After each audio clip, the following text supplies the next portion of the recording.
ബ്രഹ്മാവ് സൃഷ്ടിപ്രഭാവം തനിക്ക് ഉണ്ടാവണേ എന്ന് പ്രാർത്ഥിച്ചുകൊണ്ട് മഹാവിഷ്ണുവിനെ സമീപിക്കുകയാണ്.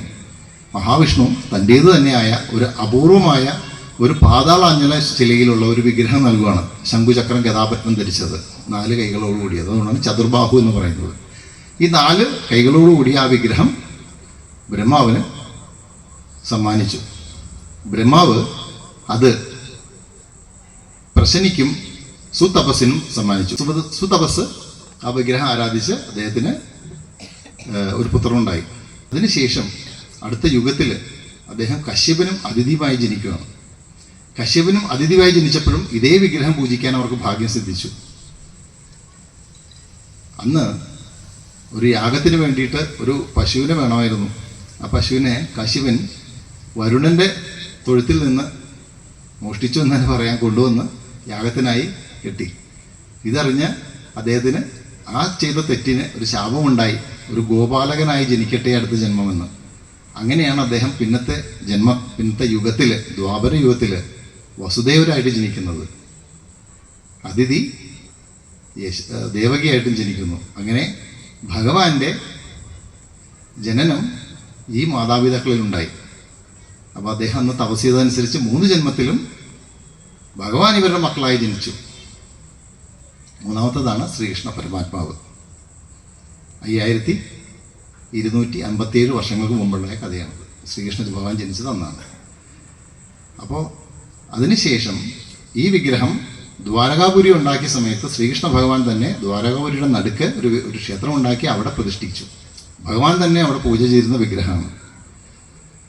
ഭഗവാന്റെ അവതാര ലക്ഷ്യങ്ങൾ പൂർണ്ണമായി കഴിഞ്ഞപ്പോൾ, അതായത് 123 വർഷവും 8 മാസവും 7 വർഷവും 7 ദിവസവുമാണ് ഭഗവാൻ ഭൂമിയിൽ ജീവിച്ചിരുന്നത്.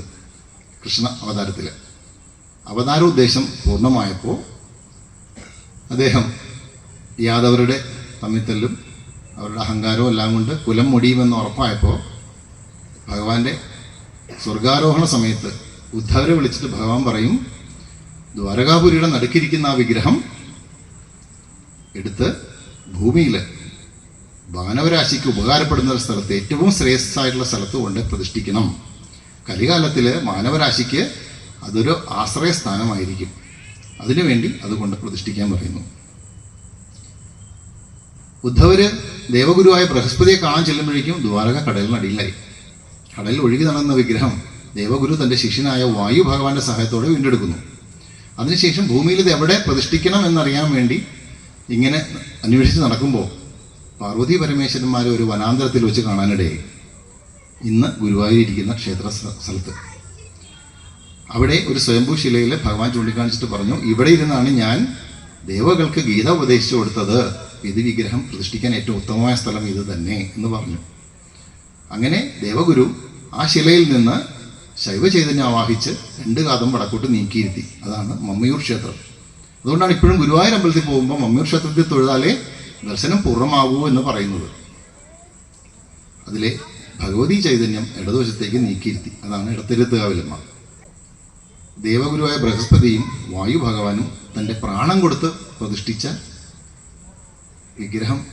പ്രതിഷ്ഠിച്ച ഇടമാണ് ഗുരുവായൂർ. ഈ വിഗ്രഹം, അതായത് ശംഖുചക്രം ഗദാപത്മം ധരിച്ച മഹാവിഷ്ണുവിൻ്റെ ശില, പാതാളാഞ്ജന ശില അവിടെ പ്രതിഷ്ഠിച്ചു, അവരെ പ്രാണം കൊടുത്തു. അതുകൊണ്ടാണ് ഗുരുവായൂരമ്പലം ഭൂലോക വൈകുണ്ഠം എന്ന് പറയുന്നത്. 4 യുഗങ്ങൾക്ക് മുന്നേ ഉള്ള വിഗ്രഹം. മഹാന്മാരായിട്ടുള്ള ഋഷിമാരും ഭഗവാൻ ശ്രീകൃഷ്ണൻ തന്നെ പൂജിച്ച ആ വിഗ്രഹം നമ്മുടെ ഭാഗ്യമാണ് പരശുരാമ ക്ഷേത്രത്തിൽ വന്നത്. പരശുരാമ ക്ഷേത്രം എന്ന് പറഞ്ഞാൽ കേരളം, പരശുരാമൻ സൃഷ്ടിച്ച ഭൂമി. പരശുരാമ ക്ഷേത്രത്തിൽ അത് വന്നു. എന്നിട്ടോ ഇപ്പോൾ ഗുരുവും വായുവും പ്രാണം കൊടുത്ത് പ്രതിഷ്ഠിച്ചത് എവിടെ? സ്വയംഭൂ ശിലയിൽ മഹാദേവൻ്റെ ചൈതന്യം ഇരുന്ന സ്ഥലത്ത്.